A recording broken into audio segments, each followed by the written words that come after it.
வணக்கம் AstraStockTamil viewers. Stock market சீரீஸில் இன்றைக்கி நம்ம பார்க்க போகிற வீடியோ எதை பற்றி அப்படின்னு சொல்லிட்டு பார்த்தீங்கன்னா டவ் தியரியோட பார்ட் 2 தான். லாஸ்ட் வீடியோவில் நம்ம எதை பற்றி பார்த்தோம் அப்படின்னு சொல்லிட்டு பார்த்தீங்கன்னா டவ் தியரி எப்படி ஃபார்ம் ஆணுச்சு, யார் அதை ரைட் பண்ணாங்க, எப்படிலாம் அது மார்க்கெட்டை கிளாஸிஃபைட் பண்ணுது அப்படின்னு சொல்லிட்டு பார்த்தோம். நீங்கள் ஸ்டாக் மார்க்கெட்டுக்கு பிகினர் இல்லை நியூ இன்வெஸ்டர்னால் இந்த வீடியோ கம்ப்ளீட்டாக அவங்களுக்காக தான். வீடியோவை ஸ்கிப் பண்ணாமல் பாருங்கள். வீடியோக்குள்ளே போகிறதுக்கு முன்னாடி AstraStockTamil சேனலை சப்ஸ்கிரைப் பண்ணிக்கோங்க ஃபார் த டெய்லி அப்டேட்ஸ்.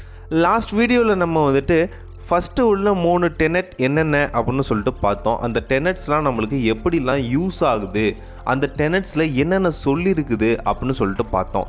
இந்த தியரி பேஸ் பண்ணி எப்படி நம்ம ஒரு சக்ஸஸ்ஃபுல்லான ட்ரேடிங் பண்ணுறது அப்படின்னு பார்த்துக்கிட்டு இருக்கிறதுல இப்போ 4th டெனட்டான இண்டிசஸ் கன்ஃபார்ம் ஈச் அதர்ஸ் அப்படிங்கிற டாப்பிக்கில் நம்ம பார்க்கலாம். அதாவது ஒரு மார்க்கெட்டோட ட்ரெண்டை சிங்கிள் இண்டெக்ஸ் மூலமாக நம்மளால் வெரிஃபையோ அதை வேல்யூவோ பண்ண முடியாது. எல்லா இண்டிசஸையும் நம்ம ஸ்டெப் பை ஸ்டெப்பாக வாட்ச் பண்ணி அதை செக்ரிகேட் பண்ணி கிளாஸிஃபை பண்ணி நம்ம வாட்ச் பண்ணால் மட்டும்தான் நம்ம இந்த அனலைஸ்லாம் கரெக்டாக பண்ண முடியும். இந்த 4th டெனட்ஸ் நம்மளுக்கு சொல்லுது. ஓகே, இப்போ 5th டெனட் என்ன அப்படின்னு சொல்லிட்டு பார்த்தீங்கன்னா trends are confirmed by volume. அதாவது வால்யூமை வச்சு தான் ட்ரெண்டு ஈஸியாக கிளாஸிஃபை பண்ண முடியும். ஃபார் எக்ஸாம்பிள், இப்போ அப்பர் டைரக்ஷனில் இருக்கும்போது வால்யூமும் இன்க்ரீஸ் ஆகும், அதை பொறுத்து ப்ரைஸும் நம்மளுக்கு இன்க்ரீஸ் ஆகும். இது அப்படியே ஆப்போசிட்டாக டைரக்ஷன் டவுன்வர்ட்ஸாக இருக்கும்போது வால்யூமும் அதுக்கு பெர்பெண்டிகுலராக நம்மளுக்கு ப்ரைஸ் ரேஞ்சும் டிக்ரீஸ் ஆகும்.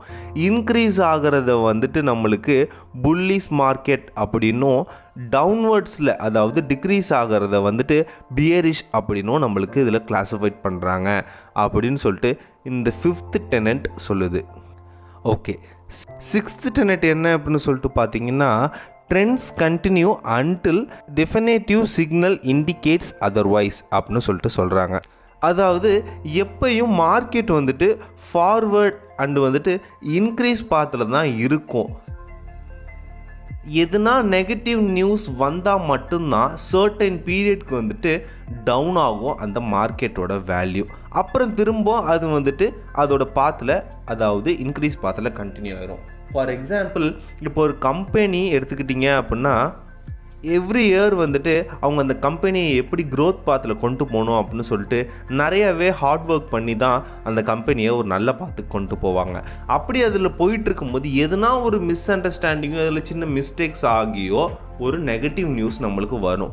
அப்படி நம்மளுக்கு நியூஸ் வரும்போது மார்க்கெட் சர்டன் பீரியட்க்கு நம்மளுக்கு டவுனாக இருக்கும். அந்த கம்பெனியோட ஷேர்ஸாக இருக்கட்டும், ஸ்டாக்ஸாக இருக்கட்டும், எல்லாமே கொஞ்சம் டவுனாக இருக்கும். இது டெம்பரரி தான், இது பெர்மனண்ட்டாக இருக்காது. அப்புறமேட்டுக்கு அந்த கம்பெனி ஒரு நல்ல க்ரோத் பாத்துக்கு வரும் அப்படின்னு சொல்லிட்டு இந்த தியரி இந்த 6th டெனட்டில் நம்மளுக்கு சொல்லுது. ஓகே, டவ் தியரி மேக் பண்ணி மோர் தென் 100 years ஆனாலும் ஸ்டில் இது கரண்ட் ட்ரேடிங் மார்க்கெட்டுக்கு ரிலவெண்ட்டாக தான் எல்லாத்தையுமே இது கொடுத்துட்ருக்கு. ஏன் அப்படின்னு சொல்லிட்டு பார்த்தீங்கன்னா முன்னாடி சொன்னது போல் நிறைய இண்டிகேட்டர்ஸாக இருந்தாலும் சரி, அடுத்தடுத்த ப்ராசஸ் ஸ்ட்ராட்டஜிஸ் எதாக இருந்தாலும் சரி, இந்த டவ் தியரியை பேஸ் பண்ணி தான் ஸ்டாக் மார்க்கெட்டுக்குள்ளே கொண்டு வராங்க.